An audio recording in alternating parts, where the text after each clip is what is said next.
Episode 103. That rookie's a lost cause, but this girl here could still use some lessons.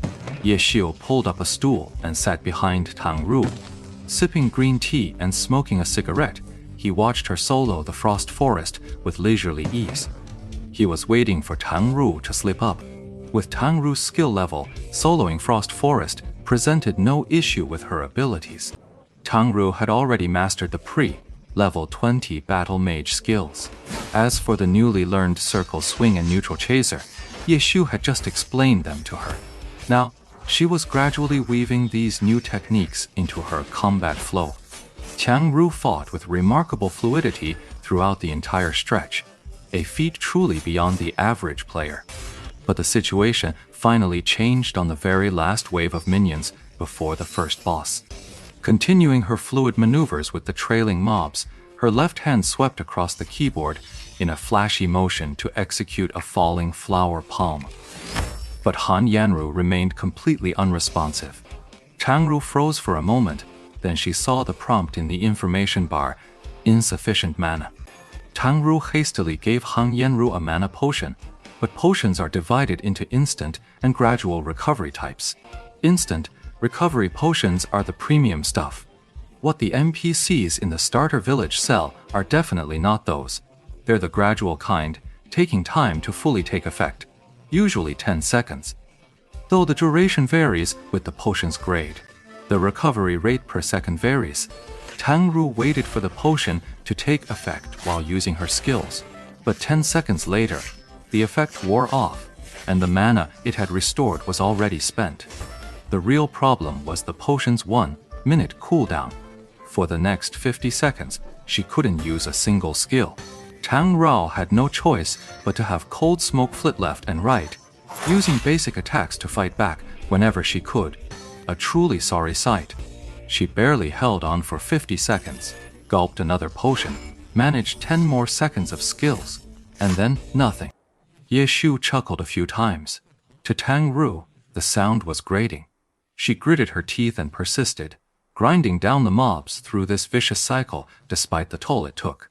Badly wounded, she immediately began consuming food items to restore her mana. When you're pushing for a record, there's no time to rest and recover. Ye Xiu said from behind Tang Ru. I'll remember to take the potions. It's not just about taking the potion. It's about combining proper technique with a proper potion, rhythm to maximize your endurance. Alright, watch from the side for a bit. I'll show you how it's done. Tang Ru refused. Ye Xiu smiled. He knew this girl was hung up on his earlier comment that she couldn't finish the run, so she was dead set on soloing it to the end. So he didn't bother to argue. Call me when you're done. He tossed over his shoulder, dragging his stool back to his own spot. Tang Ru heard the dismissive tone in Ye Xiu's voice, as if he didn't care whether she could finish the run or not. It instantly took all the fun out of it for her. But the resolve she had sworn in her heart would never be abandoned. Tang Ru continued her solo run of Frost Forest. Forgetting to take potions is a common rookie mistake. Tang Ru had noticed the problem and wouldn't be careless again. She checked the mana potion's recovery rate. She didn't wait until her mana was completely depleted before using one. Tang Ru felt she had already pushed herself to the absolute limit. Yet several times her mana ran dry, forcing her to rest and eat after each fight. During the break, he glanced back at Ye Xiu. Ye Xiu was just over there, puffing away on his own, not even sparing me a glance. Tang Ru's fighting spirit, however, remained undimmed. She pressed on, alternating between bursts of combat and moments of respite, healing and replenishing as needed. The sheer consumption of potions made the difficulty of the Frost Forest dungeon painfully clear. He'd soloed all 3 dungeons back in the beginner village. Never had it been this grueling. This was especially true when they reached the final boss, Frost Xiang. Naturally, this final boss had the most health in the entire dungeon. Even with Tang Ru's mana fully restored and potions used along the way, they still couldn't bring down Frost Xiang. In the end, it was back to popping potions every minute.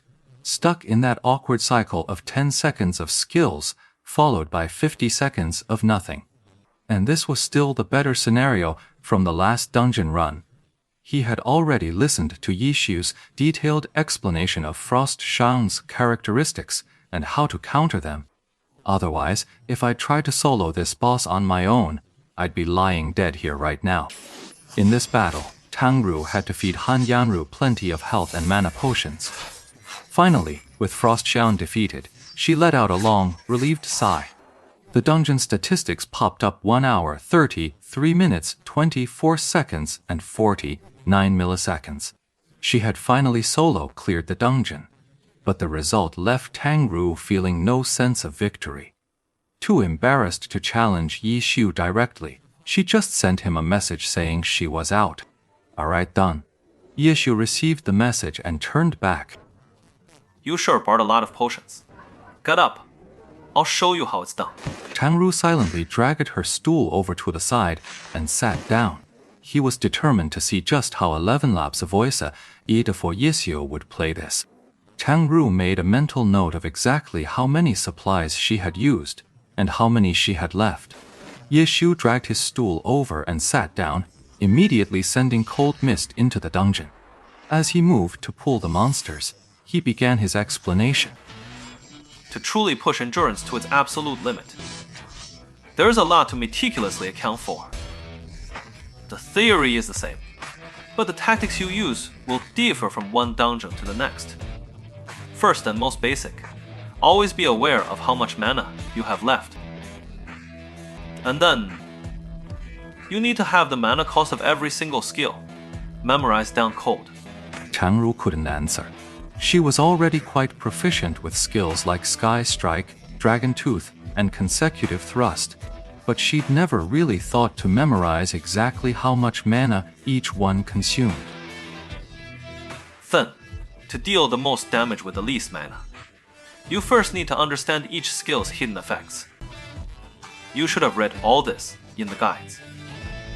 But have you been trying to maximize your damage output with every single move? For example, with that, Yi Xiu executed a move.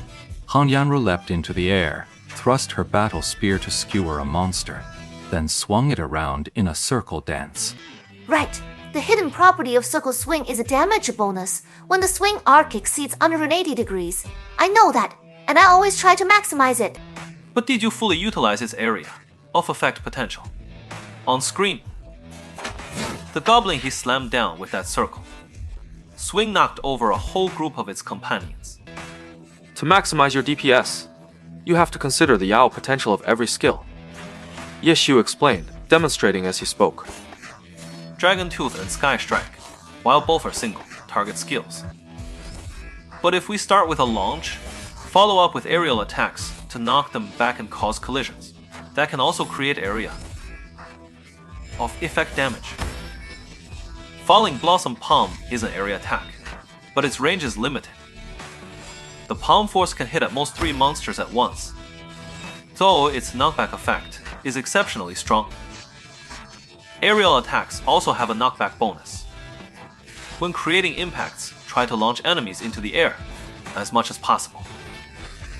A standard uppercut can't launch 3 monsters at once. You need to use Sky Strike's angled thrust for that. You must have seen that in the guide, right?